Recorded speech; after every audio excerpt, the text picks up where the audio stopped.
Thank you, Kat. On behalf of the Montreal Holocaust Museum, we thank you for joining us as we mark Romani Genocide Remembrance Day. I would like to thank our partners, Romani Pay, the Canadian Romani Alliance, the World Roma Federation, Toronto Holocaust Museum, and the Vancouver Holocaust Education Center, as well as our speakers, Ion Zanca and Dr. Petra Gelbart, for helping us commemorate this important day and deepen our understanding of the history that has too often been overlooked. Today, we remember the hundreds of thousands of Roma and Sinti who were persecuted and murdered under Nazi rule. We remember in particular the night of August 2nd, 1944, when nearly 4,300 Roma and Sinti were murdered in the gas chambers of Auschwitz. It is one of the defining moments of the Romani genocide and one that deserves its rightful place in our collective memory. At the Montreal Holocaust Museum, preserving that memory has long been part of our mission. That commitment was shaped by Holocaust survivors like Peter Herzeg and Sylvia Wiener. Both were imprisoned in Auschwitz on that terrible night, and throughout their lives, they made a point of speaking not only about their own experiences, but about the persecution of the Roma and Sinti they witnessed firsthand. Many of us had the privilege of hearing them share those stories here at the museum. Their testimony reminds us that the history of the Nazi genocide means telling it fully. Telling that history means telling it fully. This is why the museum proudly supported Romani Pay and the Canadian Romani community in their efforts to have the Romani genocide officially recognized by Canada. Recognition affirms historical truth and honors victims whose suffering was ignored for far too long. It is also why this history will be reflected in our new Montreal Holocaust Museum opening in 2027. Through objects like the painting, What Remains? Nothing, by renowned Romani artist Chaya Stoica, our new museum will tell a broad and inclusive story of the Holocaust. As we gather today, we know that anti-Roma racism and other forms of hatred persist. This makes remembrance more than an act of looking back. It is a commitment to ensuring these histories are known, understood, and never forgotten. I now have the honor of introducing our two speakers. Dr. Petra Gelbart is an ethnomusiologist, educator, and board-certified music therapist. Born in Ústí nad Labem, Czech Republic, she holds a PhD in musicology and ethnomusiology from Harvard University. Dr. Gelbart, a grandchild of Roma genocide survivors, has been researching Holocaust commemoration for 2 decades. She earned a master's in music psychotherapy, applying her ethnomusiological background to development and rehabilitative clinical work. A Roma rights activist and performer for nearly 25 years, Petra has served as music section curator-in-chief of the Rome Archived and co-founded the Initiative for Romani Music at NYU in 2010. Our other guest, Ion Zanca, is a Grammy-nominated artist, founder of the Dallas String Quartet, and composer of Romani, the Untold Story. Of Romani heritage himself, Zanca created the 5-track project as a tribute to the Roma people, spotlighting their often ignored suffering during the Roma genocide. Recorded at Abbey Road Studios with the London Symphony Orchestra, the album blends classical and modern sensibilities, produced with multi-Grammy winners Lonnie Park and Von Stepanian. A graduate of Southern Methodist University and a voting member of the Recording Academy, Zanca has performed on major stages throughout the United States and continues to create works that connect audiences through history, memory, and shared human experience. Thank you, everyone who's made today's event possible. And now I have the honor of turning things over to Dr. Petra Gelbart. Thank you. Thank you. And it's an honor to be here. And I think I should mention that I'm actually at my grandmother's house right now in the Czech Republic, it's her birthday today. She is 91 today, and she is one of the last living Romani Holocaust survivors. So it feels particularly meaningful to be in this space talking with you all today. I'm very excited to have a conversation with Ion.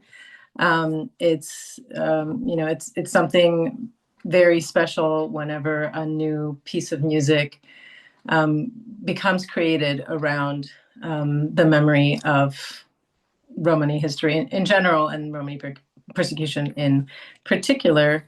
Um, so by the way, I can't see. There we go. No, there we go. Okay, now I can see you.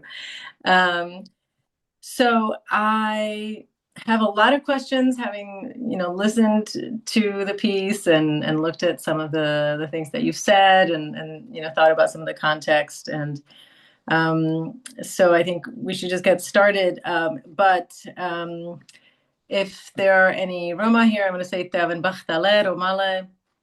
Um, and for those of us who are Roma, we know that generally when we meet, one of the first questions we ask is some version of, "Whose are you?" Not where do you work and what do you do, but it's who do you belong to? Who claims you? So I wanted to ask you, Jon, if you could tell us a little bit about your family background and tell us whose are you? Sounds good. Thank you for having me. And this is so meaningful during this conversation, especially during this time. I was even listening during that introduction, and I got chills just thinking about the night, on August 2nd, and so emotional because it's so easy to forget, but it's still so painful to think about it. And so, yeah, I'm originally from Romania. I grew up in a musical family. My dad was a musician, my mom was a musician, my grandparents on both sides were musicians. And in our group, you say, like Lautari, from that part of the group that always did music and everything that our family that was surrounded by music. And so I grew up in that household. My brother, everybody, literally everybody in my family is musician and doing music. But I'm the first in my family to study classical music. And um, from some reason, my parents wanted me to get a different education than what they received, which was more of the, kind of watch me play and learn from me and ship me to a boarding school. So I studied classical music in Romania and all the way to did a couple of year conservatory there and then moved to United States, study music here and did my undergrad and master degree in music at Southern Methodist University in Dallas. So we had a little bit of a meeting where we kind of bonded over some of our respective paths to learning about our family histories and finding a path to commemorating the events of the war in general and the Holocaust in particular. So I'm wondering if you could say something about that and how that played out in your family in terms of and also this idea that you should not be a lautar and instead you should be a classical musician. Not that there's anything wrong. I Yeah. have some classical training too, and in fact my mom did the same thing. When I was 5 years old, she took me to the state music school and had me study classical piano. But I wonder if you could speak on issues of internalized shame, if that's anything that either from your family or your friends, or that kind of how you navigate the knowledge that we are Roma, we have this rich history, and at the same time, we grew up in countries that do not tend to acknowledge that richness and instead make us all seem like criminals and primitives. Oh my gosh.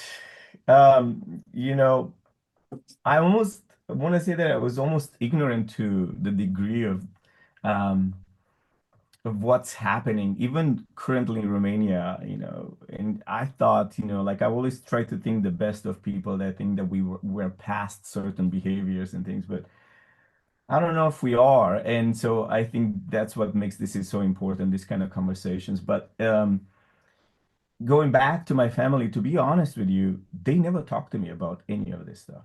They didn't want me to know about it. They didn't think that I should focus on that. Is some sort of point, maybe it's shame, maybe I don't know what to call it, but it was never a conversation. The most I heard was just stories from my grandparents talking about like really vast atrocities and things that the Roma people being taken from and sent away on all kind of vessels that were not meant to survive.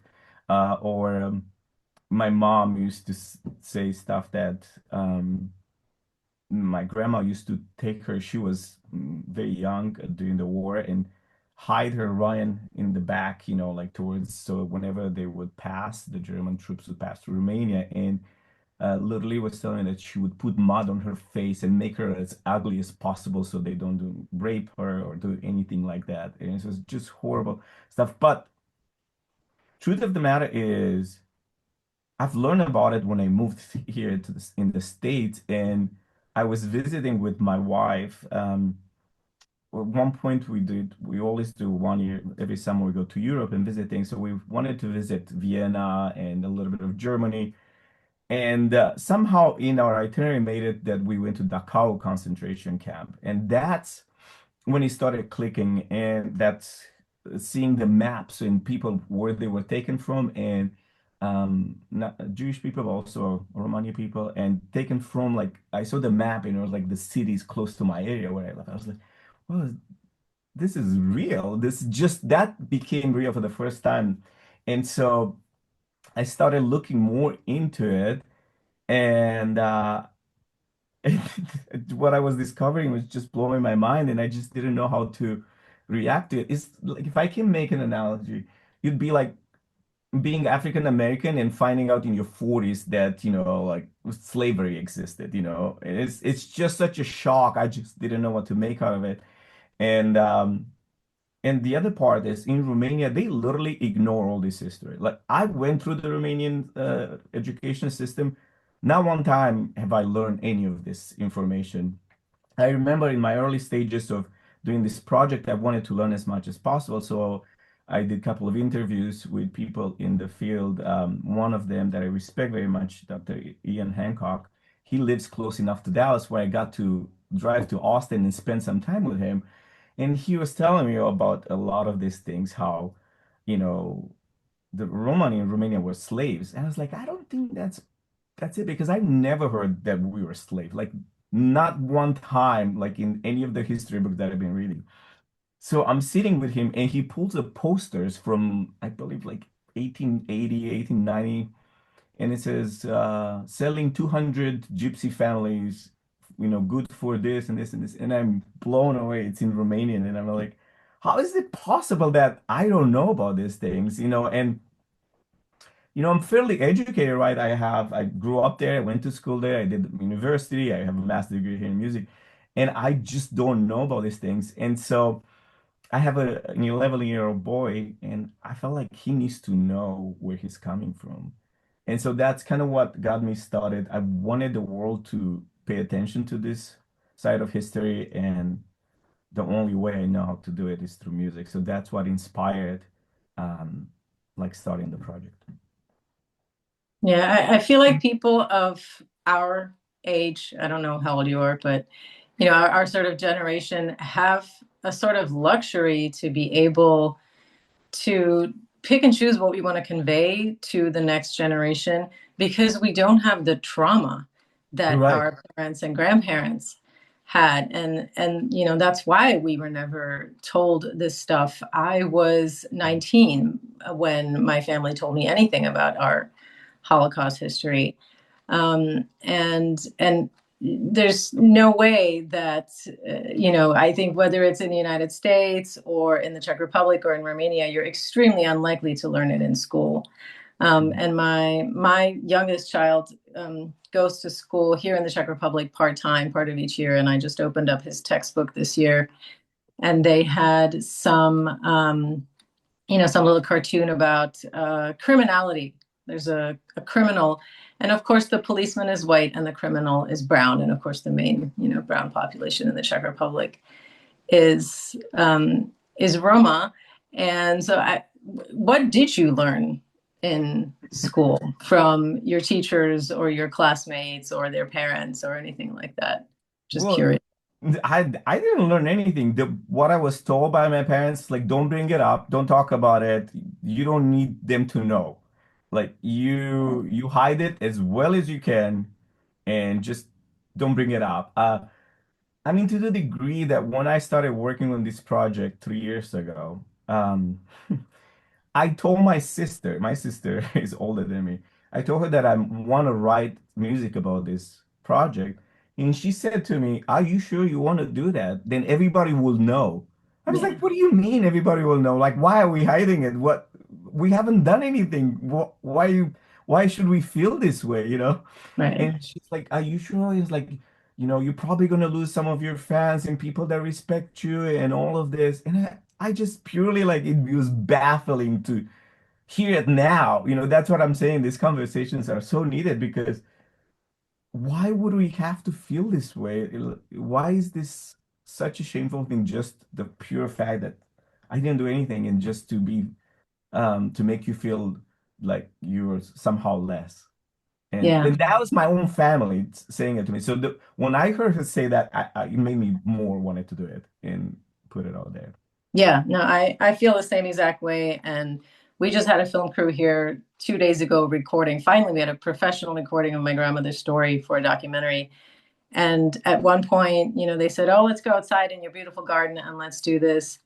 And let's sing this, let's have you sing this Holocaust song." And she said, "No, I don't want the neighbors to hear." Now, the neighbors know she's Romani, but I don't want them, she's 91 years old, to hear that I am talking about these things, because and so there's that fear there that you and I, Yeah. I'm not saying I'm never afraid, but we don't have it.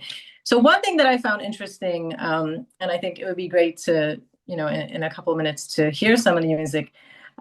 So I understand that in one of the parts of the piece of Romani, the Untold Story, you've incorporated the Romanian national anthem, and you're talking about Roma as Yeah. soldiers. So they're conscripted into the army, and at the same time, their families are being deported, which of course Yeah. is a really powerful thing to be conveying in the first place.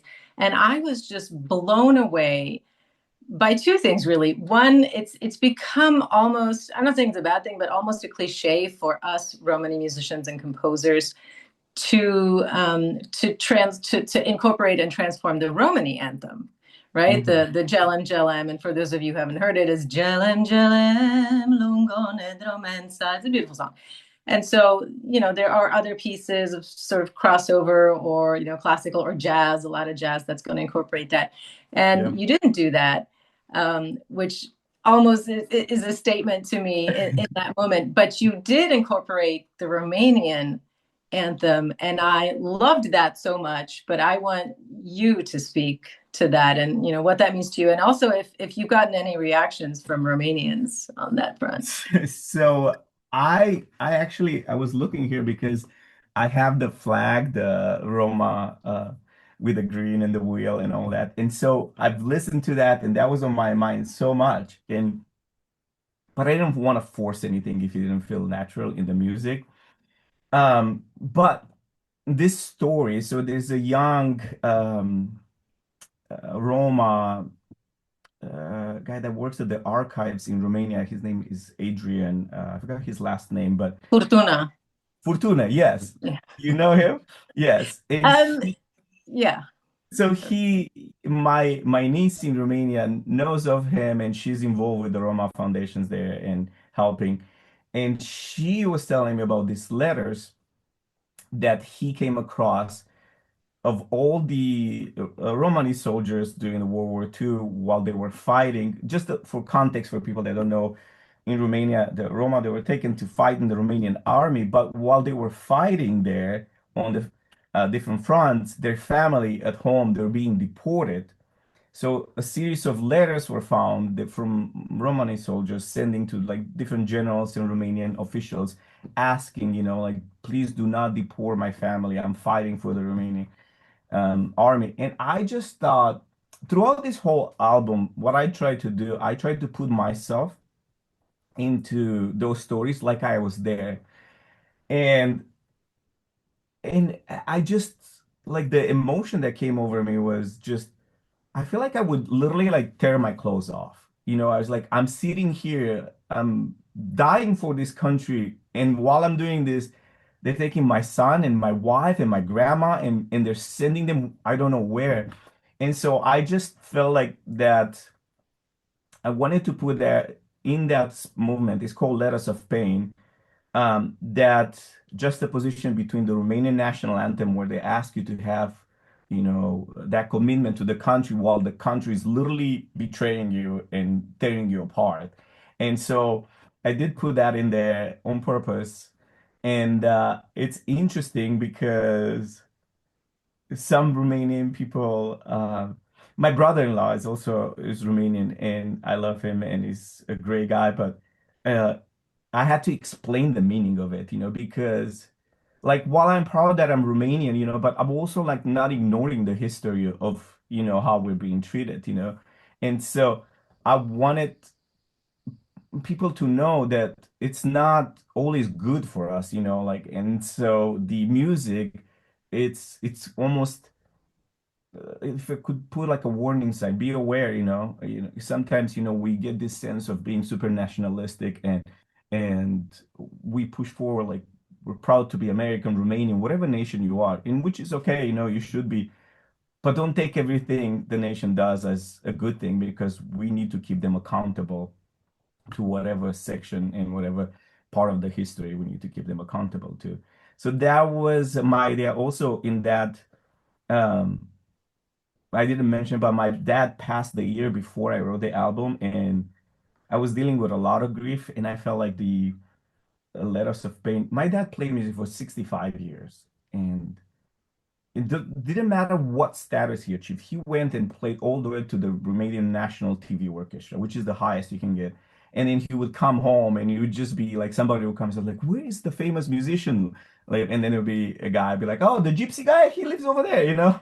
And so like that never left. And I felt like, 65 years of music and wanted to dedicate part of the project to him.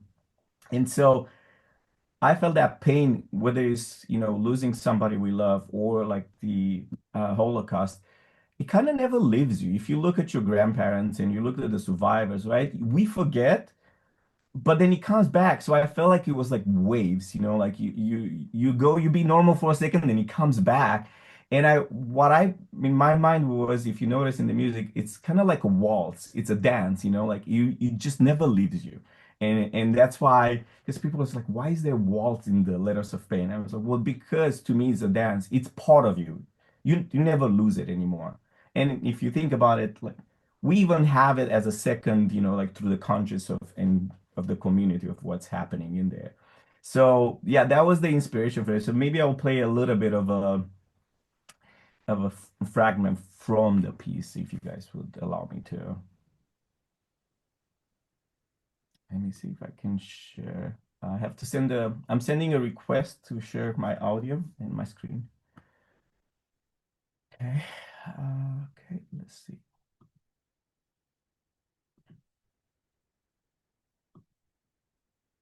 And then please confirm if you can hear. So the movement is called Letters of Pain. And I'll play a little bit of the beginning and then I'll fast forward to the Romanian national anthem. Please let me know if the sound is okay.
So it kind of works that the Romanian national anthem is also sad. So it helped me out there. But I wanted to include the percussion from the marching, from the soldiers, from the national anthem, and then the melodies that I felt in my heart for this segment.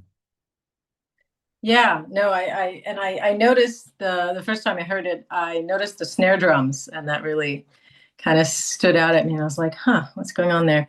Um, so I have just a couple of things that I want to sort of, add or contextualize why I think that that movement is such a good thing for people to hear and learn about. So a couple of things came to mind. So first of all, in Germany itself, there were, I mean, these would have been mostly Sinti rather than Roma, but Romani, Sinti soldiers in the Wehrmacht, so in the actual German army. And some of them, not only were they pulled for racial reasons and then, deported, some of them were pulled without even knowing that they were Roma. So that's how much the racial purity ideology was affecting um, who was allowed to do what, which I just, can't imagine fighting for a country and then being told, now you die because you're the wrong race and you didn't even know you were, because you only had to be a really ridiculously small amount, technically, I believe in an eighth Romani to qualify for being murdered. So that's one thing. The idea of letters, I think a lot of, I assume that most people on this in this meeting are Canadians or Americans and might not realize that one of the stereotypes about Roma, and it's actually a stereotype that's made it harder for us to have representation in Holocaust commemoration spaces, is that we don't write, that we're Yeah. essentially illiterate, and you go back to this story that you're sharing, you go back to at Rome Archive, we have dozens of letters written by Roma, and mostly in Central Europe during the war, asking for their relatives to be released, or just letters written from concentration camps. um, and there is a history going back 100 years of Romani literature itself, and yet it's just something people don't associate with us at all. And then another really major stereotype that I'm wondering if there's a similar word in Romanian that gets used, but in these parts, it's parasites. People Hmm. very often call us parasites. And again, it's, when you consider my grandmother's family story, where her brother and some of her cousins were resistance fighters. They were partisans. They literally fought for Slovakia to be free of the Nazis. And there is no real recognition of that after the war, that there were a lot of Roma who did this. And there's also, related to the fact that they lost their parents. My grandmother became an orphan, kind of in the context of this, and the Nazis came and they just attacked their whole settlement and tried to kill everybody that they could.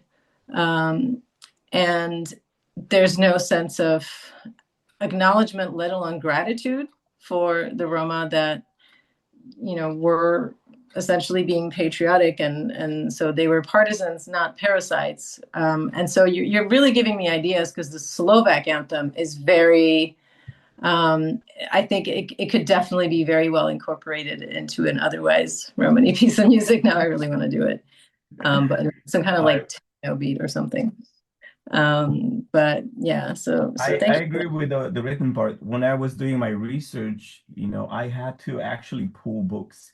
And I remember speaking with a gentleman that wrote a book that was maybe a lot of the history of the Romani people during the Holocaust. It was to secondary sources from Jewish sources talking also, but here with us in the camps are also Romani and Sinti and all that stuff. And it was interesting because it was not as easy to find a lot of the writings about it. And maybe they are, but they're just not published, or maybe we're not spotlighting them. And my goal is that the new generation, the my son and my nieces and my nephews, the brilliant kids, that they can take this and and really be proud of their heritage and show that.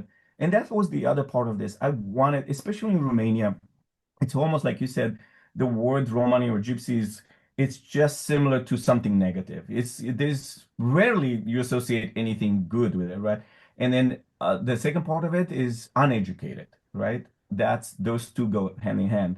And my goal was with this piece was that, look, there's a lot of us that are all capable of doing wonderful things, whether it's art, music, whatever it is. We just, one is, like, we've been told not to acknowledge it. So it's kind of in our subconscious not to explore that part of our history. And so if we can bring more to the attention of people, because I believe people can be educated, a lot of people would like to know, but it's competing with all the other information out there.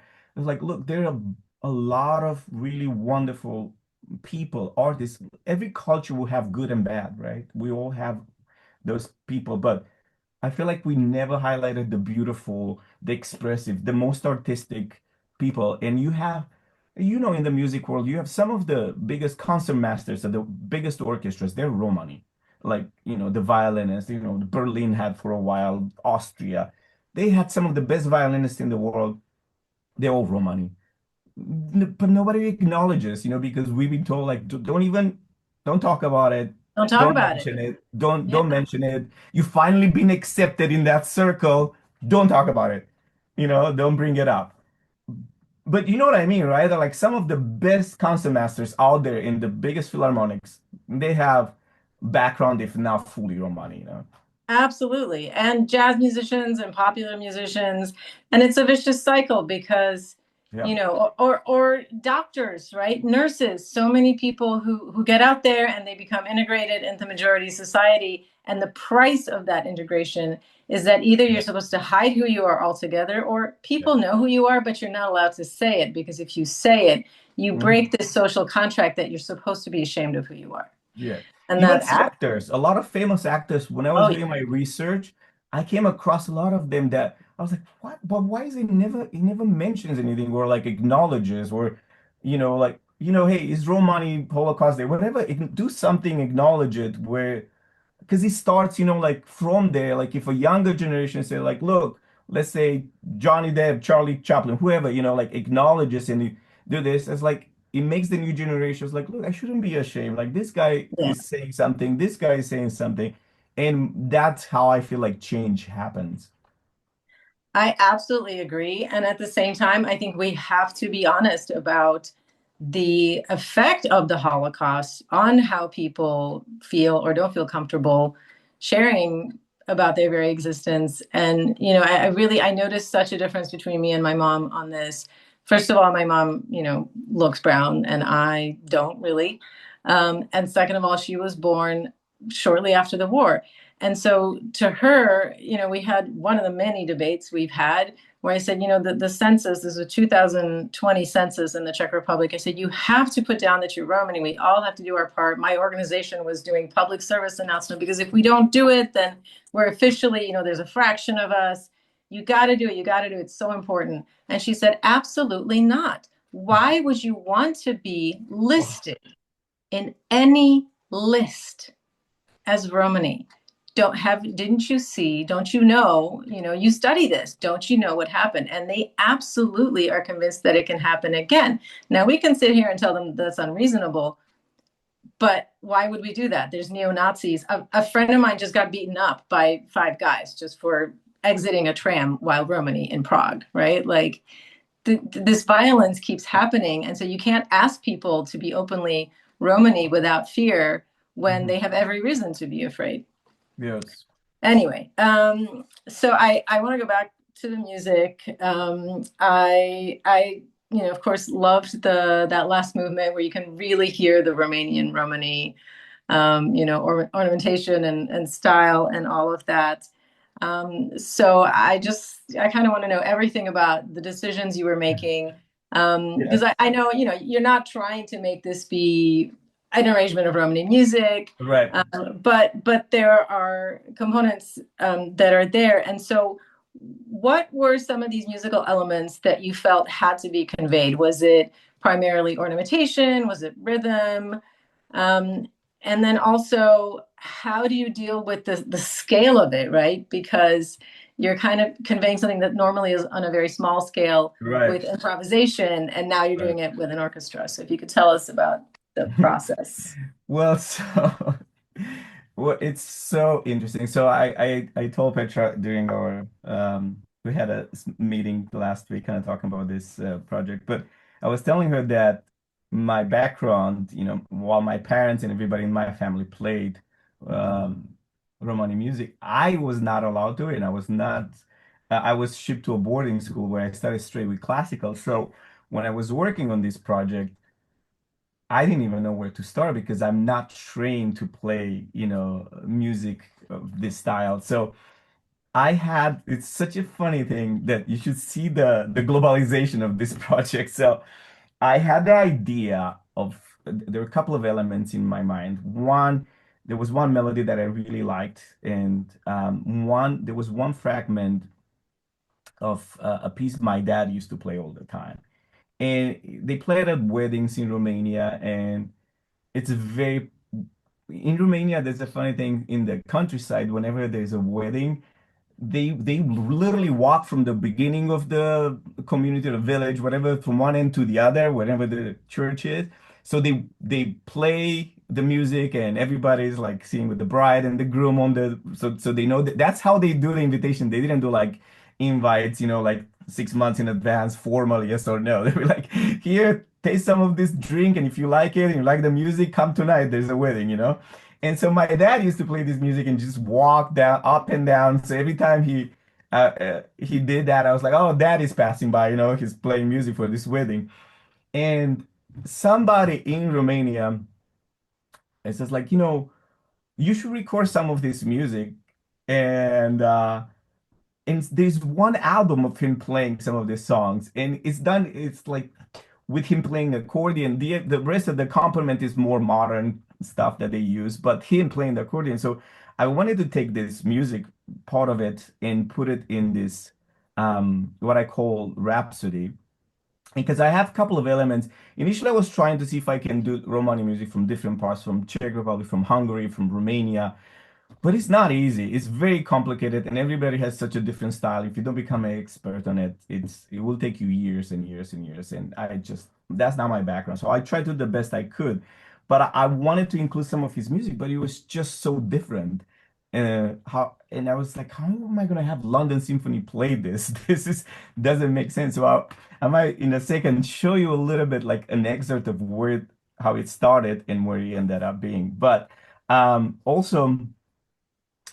I had to get, I listened to a lot of music, right? And I needed to learn the style. And I asked some of my friends in Romania, but the people that play this music, they don't write it down, right? They just know by ear. And believe it or not, while it was doing research, there's a French guy that likes this Romanian Roma music that went to Romania to study this. And I showed him the music, and because he has a classical background there, he helped me notate it. So I have a French guy that went to Romania that ended up helping us write this with this. So we capture some of that, like the turns and the trills and all the stylistic elements that I wanted to capture. And then I got the sheet music here, have my American players like trained to like do trills that are backwards, then like from the top versus from the bottom, like different stylistic. And it took us so long to learn this and play this music. And I mean, literally, it brought me to the times when I was a kid. For those of you that maybe don't know what a metronome is, we just do slow and then we increase a little bit faster and faster and faster until we get to play the piece at the right tempo. It took so much practice time. And I remember going because it's pretty fast. I was going like slow. And my wife was like, "What is that noise coming from your office?" It was like the click from the metronome. I'm like, "What?" It's like, I'm not proud to say it, but I have to start slow because I cannot play this. I have 2 degrees in music, but I cannot play this because you have to retrain yourself how to play. It's not natural for classical players. So there are a couple of elements in there that deal with that. So, um, what I guess I'm gonna try to see if I can find a couple of things and prepare it on YouTube because I want to show you a little bit of what my dad's music sounded like, That's great. and then what it became of it. Because While you do that, I'm just thinking, there are so many great ways to be Romani now, just like there are so many great ways to be Jewish, like, and there's just so much diversity. And I was like, and one way to be Romani is to use a metronome. yes, that's so funny. Let me see if I find this. Oh my gosh. But anyways, I see the chat. I see some of the question. I see some people from Romania, born in Romania. So, Petra, if you want to address some of that while I find this, it will take me one quick second. Or we can do it I don't know, later. Kat, should we start taking questions or do we want to wait until after the music? I think let's wait until after the music. You can Okay. continue. I would say continue the discussion for another 5 to 10 minutes, and then we can take questions. Okay. Um, so we can let you look for a minute. Let's see. If I have any other notes that aren't a question. Wow. Am I? So yeah, you actually, I'll say this. So you answered one of my questions, which was, how did you choose which styles of Romani music to incorporate into these five tracks at all? And so this might not be common knowledge to everybody who's on in this, what are we, a seminar conversation, that this idea of Romani music, some people think, oh, it's violins, and some people think, oh, it's flamenco, and it's actually, some people think it's brass bands in the Balkans, and it is all those things, and those things don't necessarily have much in common. Now, we musicologists will say, yes, well, there are some things that you can say tend to happen, and there are also ways that Romani musicians, tend to compose music in a way that transforms the local styles that were already there in a country. And then the more isolated groups that haven't tended to be professional musicians, not surprisingly, have the most sort of unique sounding music where it's just like, oh, I've never heard anything like that. So I was going to ask, how did you pick? But it sounds like, the Romanian Romani makes sense, and that's your father's tradition and your family's tradition as a whole. And then maybe when you have a minute, you could tell us, how the kind of Gitano Yes. stuff made its So way in one of the movements was is dedicated to the flamenco because that's like such a staple sound from them. And that's another part. I try to educate myself as much as I could in that field, but that is such a specific style of music.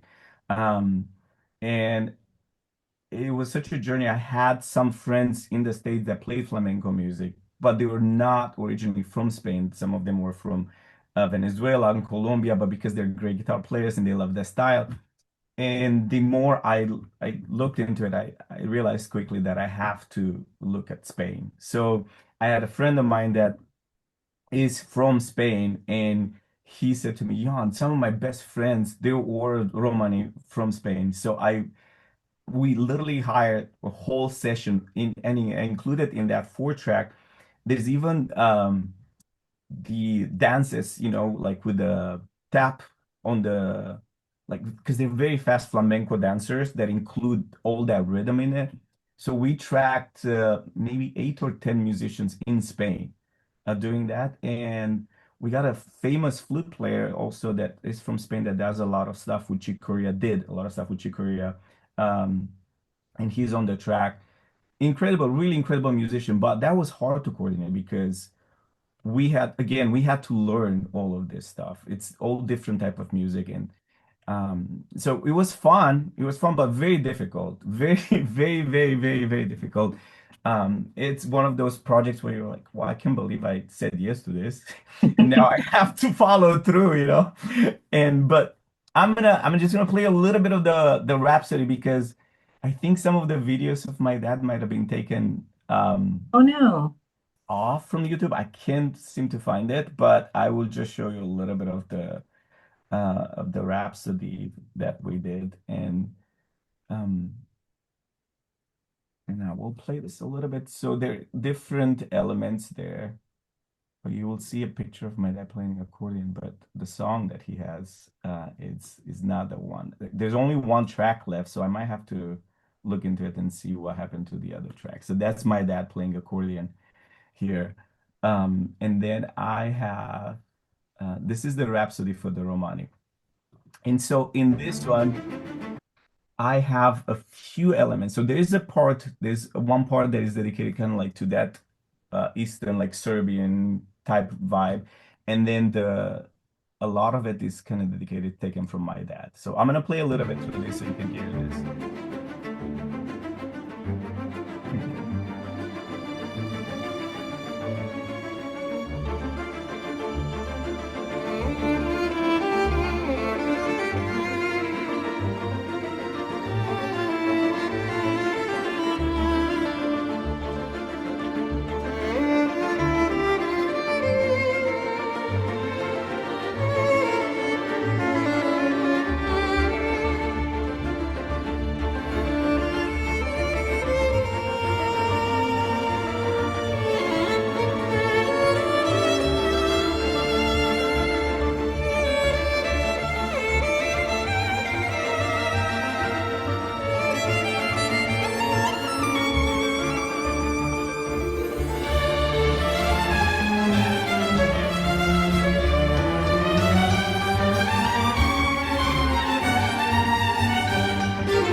So that's the first part. And I hope you guys can hear all those thrills and all those like elements that are very typical um, Romanian style music. But I'm telling you, they sound easy. It's not easy. And I had to do a whole session with London Symphony where we just talk about how to thrill on those things. And this is so funny because some of the comments I was getting from London Symphony is like, oh, this is like what is that? The Holmes the detective movie Sherlock Holmes. It's like the soundtrack from Sherlock Holmes is like because they did bring some of those elements. And I was like, well, it's not Sherlock Holmes, but I appreciated that you can relate to something, and so that was fun. And then this next part is taken exactly from my dad.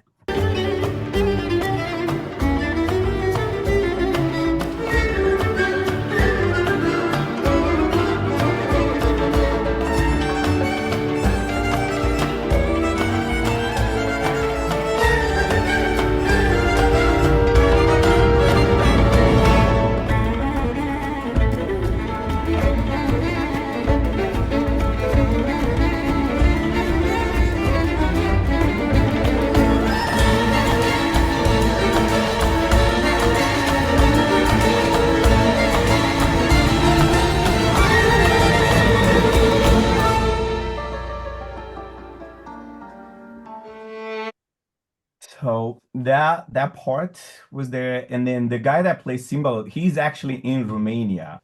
Is a famous Romanian hammer dulcimer or cymbalist, whatever you guys call it here. And he was fun because he's an amazing player, but as amazing as he's as a player is the opposite of technology. So having him record and sending me stuff from Romania in track with everything that we were doing was a nightmare. But he's an incredible, incredible, incredible player. Yeah, I bet you were very happy to get him onto the project. Yes, very, very, very, Yeah. very happy. And then I wanted to show you just the end of it because I told my son this is the modern Romani guy where the ending it sounds almost like Star Wars for me because that's in my head. So I was like, if you had a modern Romani guy, this would what the end would sound like. So I was very proud of it because it was in my brain, and I woke up at 2 a.m. and I told my wife I have an idea, so I went downstairs to my office to write it. And there were so many notes in my head that I couldn't play it fast enough, so I had to like slow down and like speed it up. And I was hoping that I went to London Symphony and I was like, look, if we need to cut some of these notes, there's a lot. It's very difficult. Like I'm okay with it, and we have limited time in the studio. Oh my gosh, that's all I had to say. I was like, no, we can play this. And I was like, oh, I'm not insulting you. I know you're amazing players, but I'm just trying to be helpful here. But I want to show you the ending because it's really, really interesting. It's like one is a big ending where everything comes together. So if you hear Petra, like there's a lot of like counterpoint in some of it, and there's a little bit of like all these classical music techniques where there are multiple melodies playing on top of each other. But so I'll just play the ending and then we can have some conversation about it. Okay. Let me know. Can you see my screen now? Should be okay, right? Or no? We can see your screen.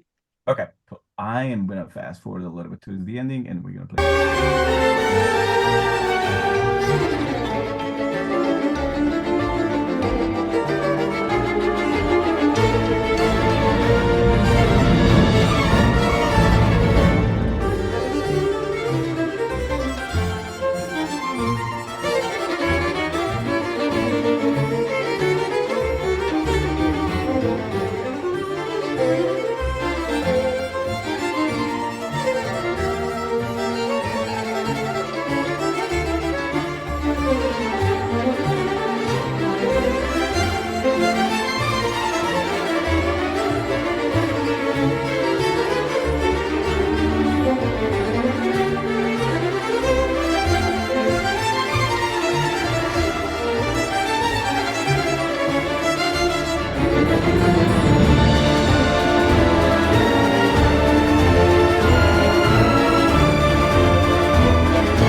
All right.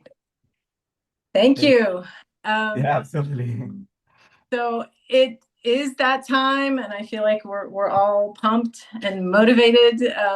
So it's that time in the hour to move into questions. And I know that I've seen a little bit of people getting very excited and wanting to share their ideas and their questions. So Kat, do you have some questions for us?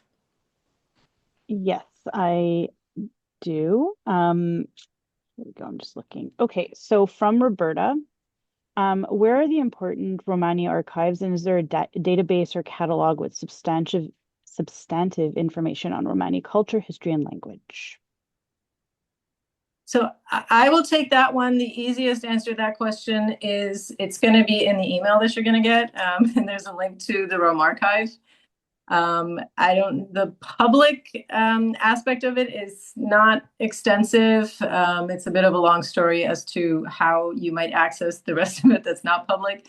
But that is probably your best bet of where to start. Then, if there are particular things you're looking for. There are, other places that have more specific sources, such as the Romani Museum in the Czech Republic, which is in Brno, and the archives in Germany that are very Holocaust specific. So yeah, if anybody has specific questions, feel free to reach out to me. And I just want to remind everyone that if you have a question, you can write it into the chat. Mhm.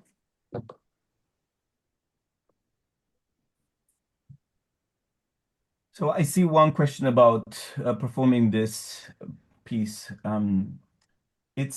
That's kind of been my goal to find ways to promote the music, but I'm a touring musician, and I have a music agency here in Dallas where I live. So it just feels like, it's one of those projects that you need to have a publishing house and a recorder and all the extra work. But we are actually performing parts. I've been performing excerpts of this with different symphonies. We did Dallas Symphony, one excerpt from it. One of the movements, the third movement, is called Key of Heaven. We just did a collaboration with a ballet.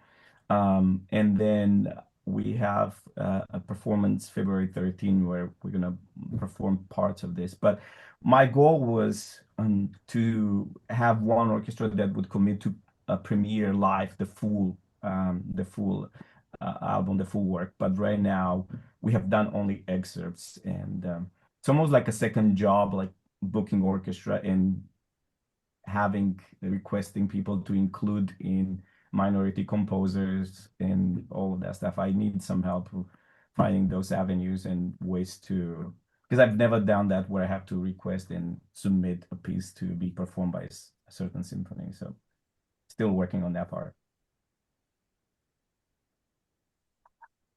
Okay. So I see, I'm just going through the chat now, and there are a lot of helpful comments and some very nice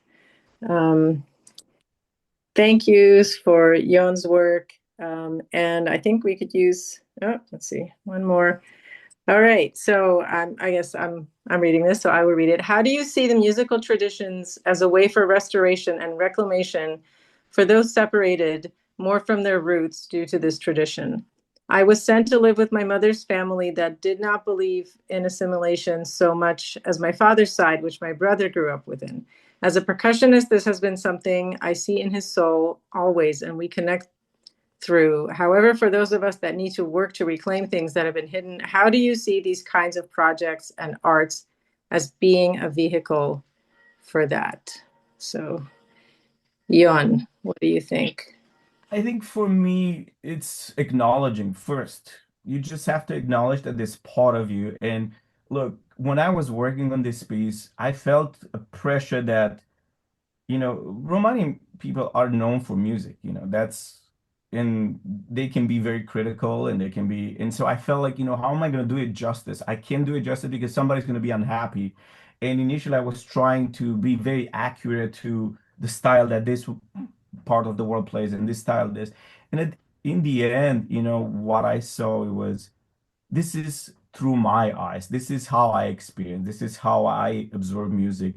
And so I think first it's important to acknowledge that there's this part of you that is, whether it's 20%, 30%, whatever is acknowledging it, and just include it a little bit. You don't have to become a world expert on Romani music because, we live in a different time and different culture. But what I like to do is just include a little bit at a time, a little bit, whether I listen to more, whether I'm aware more artists that are going through this journey, because you're not alone. Look, we're just all trying to find our place a little bit in it. So I would say just having more experiences like that, where you go out and hear other musicians and see how they see the world. I think there was an opera that was being written in England that focuses on the Romani story with elements of the Romani music.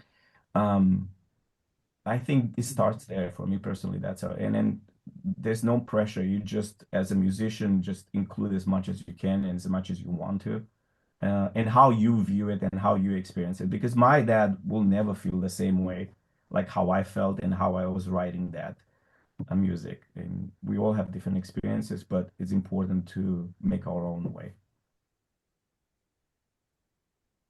Right. So we have another question from my very dear friend, Steve Lee, who is an actual ethnomusicologist. And I swear I did not pay her to ask this.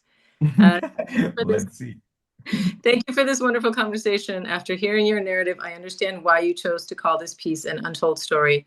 When it comes to Romani Holocaust remembrance, we see a lot of similar ideas, such as the story or the people themselves being silent, quote unquote, or not having a voice. And yet, for some Romanis, efforts to raise awareness about their experience in the Holocaust have been ongoing for decades.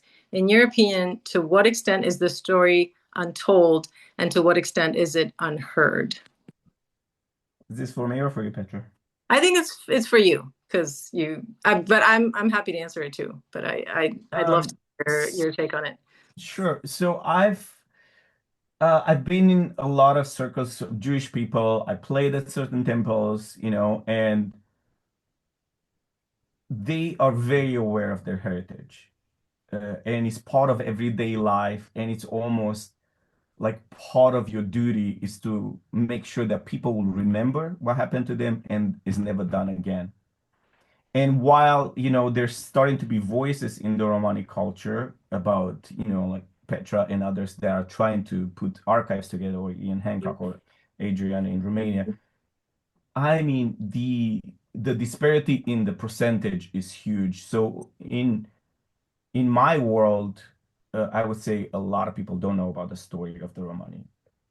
Also, in my world, people think that Romani is Romanian, and so I can't even tell you how many times I had to make this distinction that this is not Romanian. This project was for a different thing.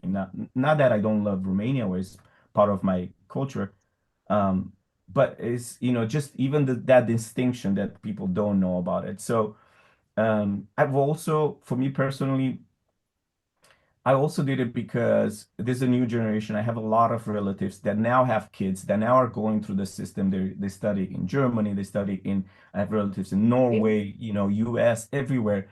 And I feel like what Petra was saying, that they don't have this trauma, that the older generation did. And I want them to be able to see works of art, or whether it's painting, music, like I said earlier, to be able to feel free to explore that side of themselves. I was telling Pedro when I talked last time, I want my son to know why he's better at music than at soccer or football. I was like, there's a reason, there's part of who you are. And if they don't know who they are, somebody's gonna tell them who to be. That's one of my favorite quotes. So I have to do my part, to make sure that one, they know the heritage as much as they can, and I feel like each one of us has a certain duty to that. And two, um, I think it'd be nice to just have more of the culture. We have beautiful culture, and for so long we focused so much on the negative parts. Like in Romania, they still talk about, oh, gypsy people steal kids. I even heard like an American podcaster, oh yes, in Romania, gypsy people steal kids. I was like, what? Like, we can barely raise our own. Why we steal more? We have enough kids. Thank you. Dude, if anybody has kids, it's Romani people. Trust me. They're really good at having kids. We don't need more kids. And I'm like, it's silly, and I don't want them to always see this negative part. So I want them to, my idea is like, whether it's inspire one or two people to start creating more artistic projects to share with the world, it's a success. So yes, I think we're making a little bit of progress because people are working hard to bring this to forefront. I do think that we need a lot um, more things, whether it's paintings, books, or music by Romani artists. Yeah. So we have to wrap up. I absolutely agree. The percentage wise, we have a long, long, long, long way to go, just in terms of a critical mass of sources, and especially sources that are originated by Roma.